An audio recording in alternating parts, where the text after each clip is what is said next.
Peace and freedom and grace be with you. Welcome to another wonderful episode of Hardfire, our Libertarian Public Affairs show. I am pleased to introduce to you today a candidate or a former candidate for office who was one of my brethren running with me in New York State this year. He was running for controller, I was running for governor. And now we're just going to unwind and talk about him, mostly about how he's doing things and has done things in Rockland County. My guest is John Cain, who was the LPNY candidate for controller in 2006. He's also a former office holder, and I'm going to let him explain things in a moment in terms of his background and many things he's done in his part of New York. And I just want to take time to thank him and other candidates, Jeff Russell, Don Silberger, and others who ran for the Libertarian line on a statewide level this year in these elections. John, can you tell me a little about yourself, or to our audience about yourself and your background, where you've come from, where you're going? Well, I'm a Queens boy by birth. Aha. And I originally, when I got out of college, I was a high school science teacher, and I had a chance to go into the insurance business. So I became a licensed insurance broker. After doing that for about 20 years, I got out of that, and right now I'm self-employed basically as a insurance marketer. I do insurance marketing for insurance wholesaler, and I do insurance instruction for a local insurance school. Excellent. Politically, I was always interested in politics as a kid. I remember 10, 12 years old on election day going up to the polls and just watching what was going on, and watching election returns when I was 12 years old, fascinated with it. And I originally started out as a Democrat and got disenchanted with that. But over the course of the years, I was appointed to the Rockland County Workers' Compensation Self-Insurance Committee. Then I was appointed to the Town of Clarkstown Zoning Board of Appeals. And then probably the crowning moment, one way or the other, was I was appointed to the Planning Board in the Town of Clarkstown. Right. That's kind of like a backdoor way to get involved and be an official in New York politics. Our party and our movement, people often think in terms of straightforward elections, but you can be appointed to planning boards and water commissions and other such things, particularly if you've already established yourself as someone in the community who is capable in those areas. Have you done a straightforward election activity apart from what you've done for Libertarians? Yeah, back in 1985, I was a candidate for Rockland County Legislature. All right. And it was a town-wide race. 7 candidates, top 3 get elected, and I was number 4. So that was the extent of my political experience before this year. All right. Well, this year, we want to talk about that first a little bit because that's the most recent. You ran for state controller.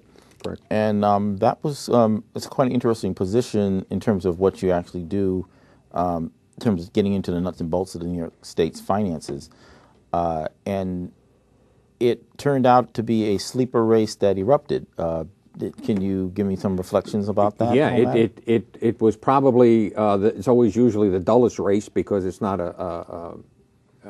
what's the word I'm looking for? It's not a policy-making decision. It's strictly auditing, local school districts, local municipalities, and overlooking the state pension fund. I mean, there's no Republican, Democrat, or even Libertarian way of doing it. So it's generally an overlooked race. And then probably midway through it, I don't know if it was Callahan himself, Mr. Hevesey's Republican opponent, or someone independently uncovered, the fact that Alan Hevesey was using state employees to chauffeur basically his wife around. And that brought it out to the front and made it a major race. Yeah. And about that time, that's when I started to get phone calls from people.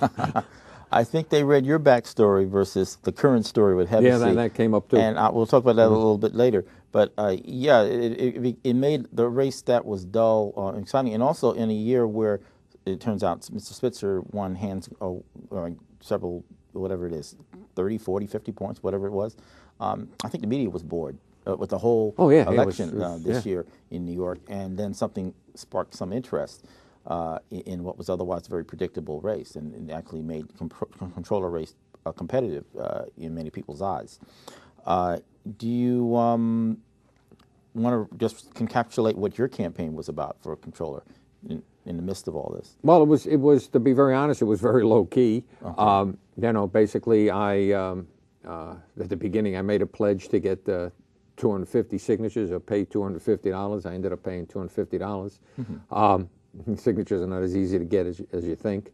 And then basically I made myself available to the media, but I didn't really seek them out, and they started seeking me out at appropriate times. Like I was mentioning before, we went on the air. I got interviewed by a radio station in Cortland, New York, the Cortland north of Binghamton there, a couple of newspapers, and then locally in Rockland County where I live, finally the local Rockland Gannett paper picked up on it, and then it started to take off. They published my response to the editorial endorsement. I sent out, I actually early on, I should have brought it because it was my stump speech wherever I went someplace, I sent out basically a community view letter, 8 simple reasons for voting Libertarian, take off on a TV show. I couldn't get anybody to publish it. But finally towards the end, although no one exactly published that, I did get some interviews. I got a nice story in the Rockland Journal News. And I think one of the things I did was, at least people who know me, they got to see that libertarians aren't frightening people. Right. I think some people are afraid of us. There's a you don't look like you're a rebel of the 60s or a child of Woodstock or well, maybe I was, but it's a long time ago.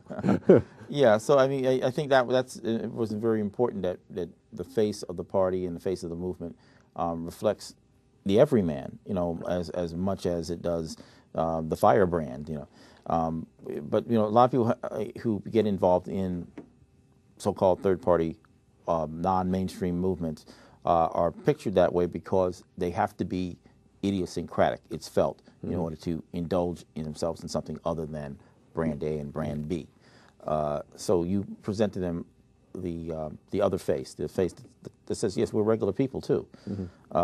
And one of the things I would recommend to a lot of pro-liberty activists is that they become members of their community boards or business councils where they can, so that when they do speak up after a while, people will not look at them as, oh, here's that activist coming in here. Oh, they'll look at you as, oh, there's Barney. He's been here for 6 months, and he's a pretty good guy, or a good woman, whoever it is. Yeah, and that would be the way to introduce the view as a social matter to the body politic at the local level. Well, I didn't ask you, though, what you felt, going back to Mr. Hevesy, what you felt about Mr. Hevesy's activity in terms of, let's say, misappropriating government resources or public resources to support himself or his family. I have mixed feelings on it. Number one, we all know that's not the worst thing anyone's done in public office. I mean, if the worst thing anyone did in public office was use a public employee in the wrong manner to the tune of maybe $100,000, $150,000, that's really not in its own case so terrible. What bothered me about it was the way he went about defending it. To bring up his wife's illnesses and play up that he felt threatened and he needed a chauffeur for his wife because someone sent him a dead bird. It's scandal management 101. If you've done something or been accused of doing something, you convert it into I'm a victim, or my family's a victim. Exactly. It's the classic thing I always tell my kids about Richard Nixon. If he just said, "Yeah, we did it," we shouldn't have done it. We'll be careful. We're sorry we raided this place, this Watergate apartment. It won't happen again. So what? He would have carried maybe 47 states instead of 49. Yeah.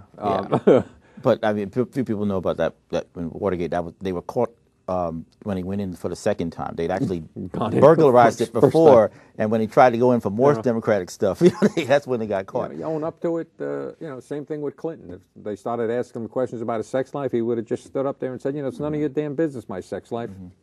He would have never got impeached. Yeah.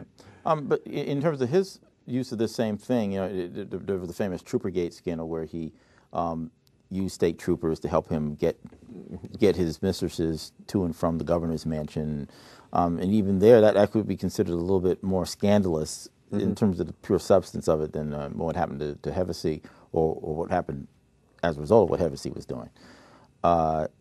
Do you think that inflated Mr. Callahan's chances beyond what they deserve to be? Yeah, I think he was no more qualified than really I was to be controller of New York State. Let's be frank about it. He managed an office of 12. All right, and as I was telling one of the reporters interviewed me, I said, when I had my own business, I managed an office of 8. So I'm just as qualified as he is, and I managed their pension funds and handled the money and did the payroll. Not much different than Mr. Callahan did. Right. So I think it definitely inflated his. In fact, I think at the very beginning, the Rockland County executive, a guy by the name of Scott Vanderhoff, who ultimately ended up running for lieutenant governor, was considering running for controller.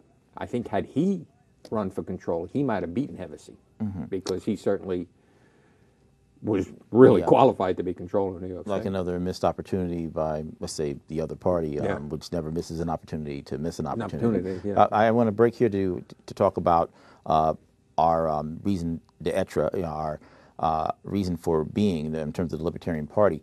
Those who want to be involved in the party on a level of New York State or at the local level are heartily invited to take a look at our information on our local and state websites.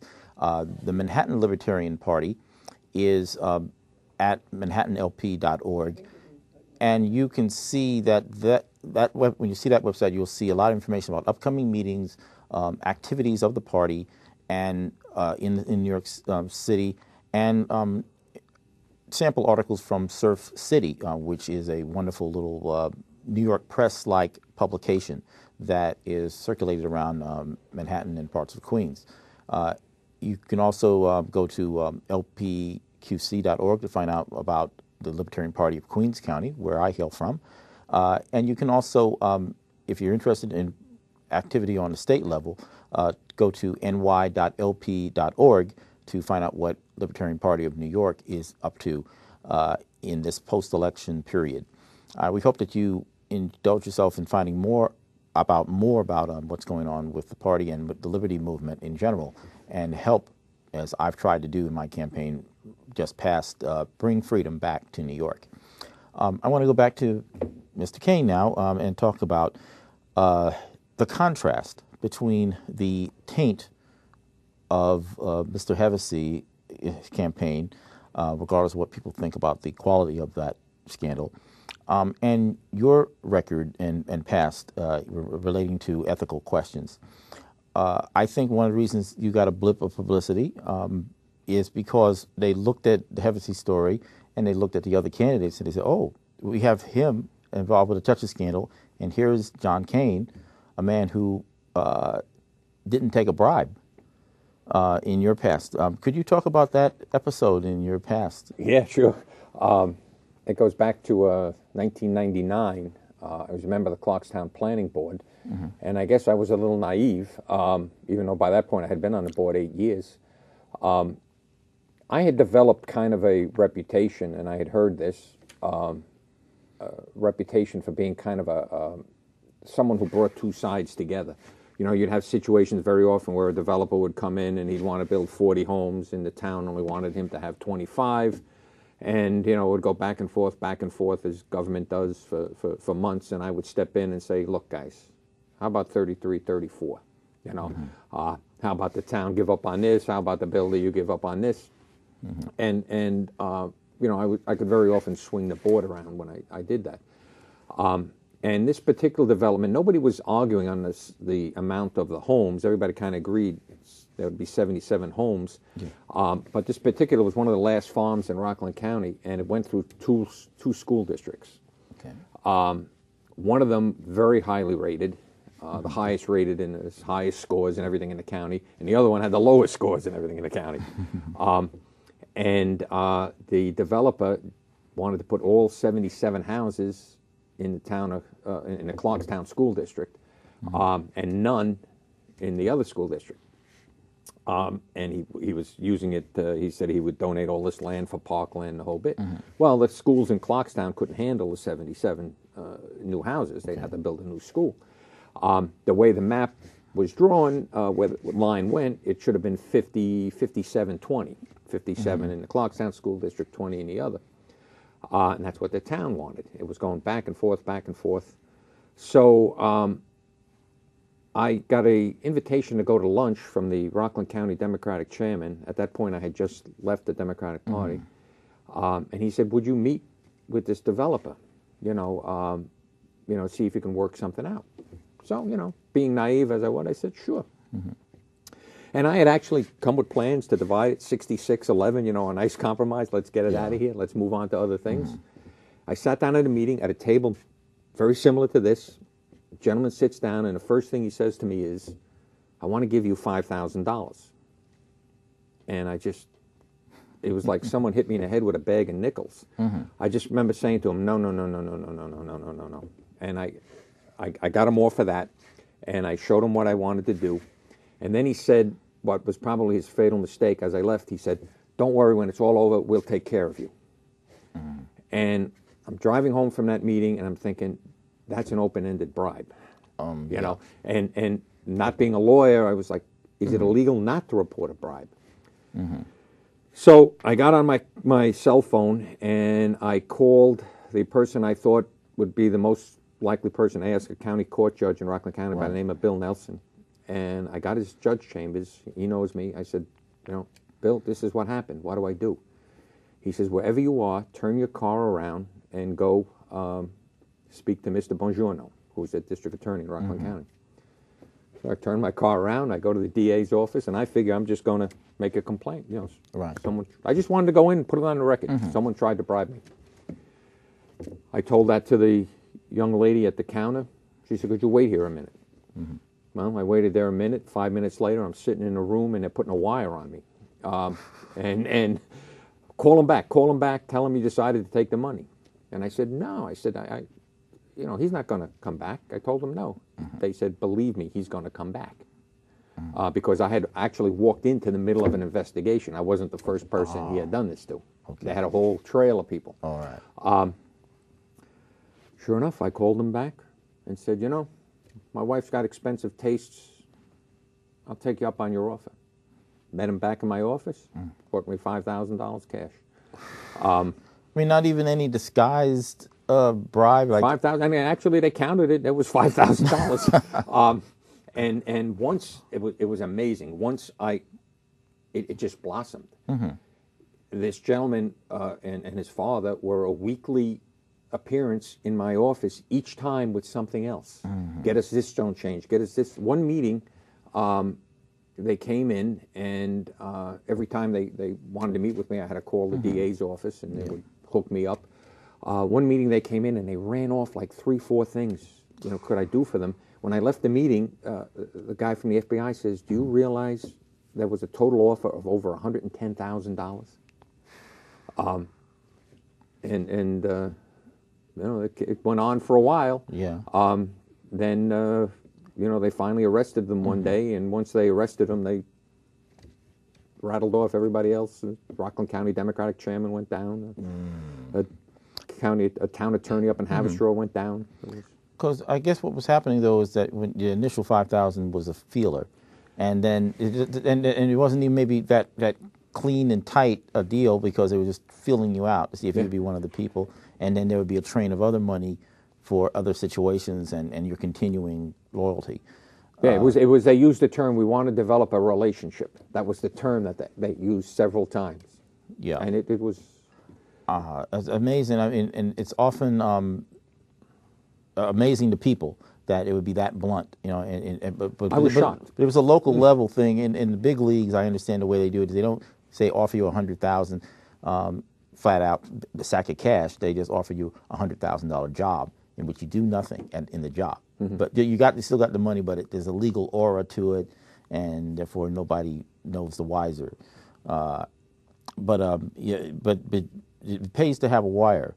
In my own case, in the campaign, I was approached in a very, very vague way about talking up the Republican candidate and being actually a stalking horse for Faso for governor, instead of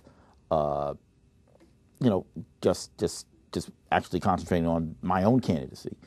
And no money figure was talked about. It was just said that future benefits might to you in terms of your relationship with the party, his party might come out of this. And I, rejected the invitation, and I wasn't sure whether it was or wasn't any kind of solicitation, because again, no monetary or hard favor was actually put on the table. It's just a vague, feeler kind of thing.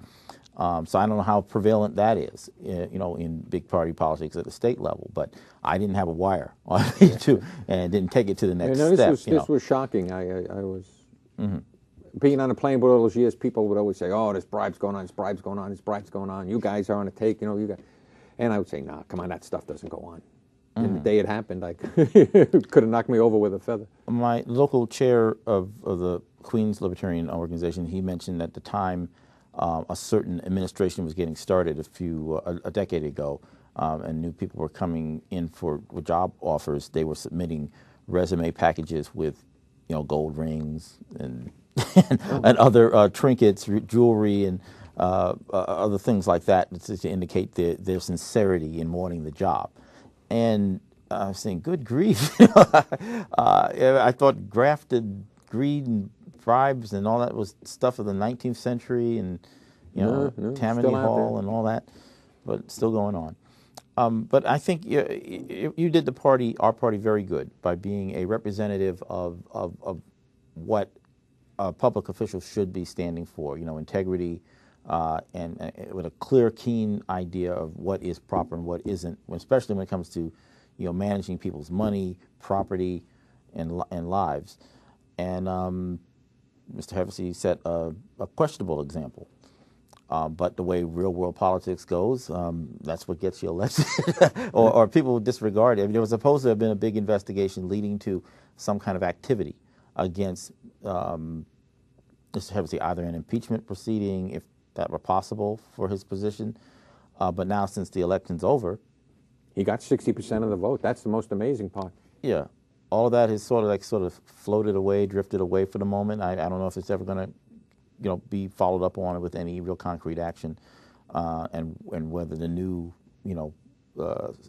state legislature and the new governor is going to pursue it at all is a mystery, or is it? Maybe it's more like they're friends, so it'll be quietly laid to rest. But I hope that you can be a continuing voice for the party. And what are your future plans right now in terms of would you have ambitions to run for governor yourself someday? I would hope. I think the important thing for the Libertarian Party now is to get that 50,000 votes. Yeah. And as you know, as hard as you worked, you doubled the vote total of the last Libertarian candidate, but we're still a long way away. And as I mentioned to at least one of the newspapers interviewing me, what we need in the Libertarian Party is a Grandpa Munster, which the Green Party had, I guess, 8 years ago when Al Lewis, from the Munsters ran for governor, and people voted for him because he was Grandpa Munster. Right. And they also had a keen sense of timing. They knew that year, in election year, it was one of those years where Halloween was Sunday and Election Day was Tuesday. So they picked a horror TV show, kind of celebrity to tie Halloween to the election when they were at their closest conjunction. And it worked like a charm, and got them the 50,000 they needed, at least that election cycle. I mean, we need someone with a big name or someone with a lot of money.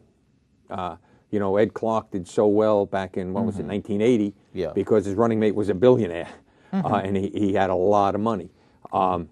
If we had a lot of money, you would have had 50,000 votes. Right. Or if, in your case, if you had two candidates who were obnoxious. I mean, whether you liked Faso or you liked Spitzer, we're going to assume they're both honest men and they didn't turn people off. In my case, I got a good hunk of votes simply because I think they were protest votes because they were protesting Hevesy and they were protesting Callahan at the same time.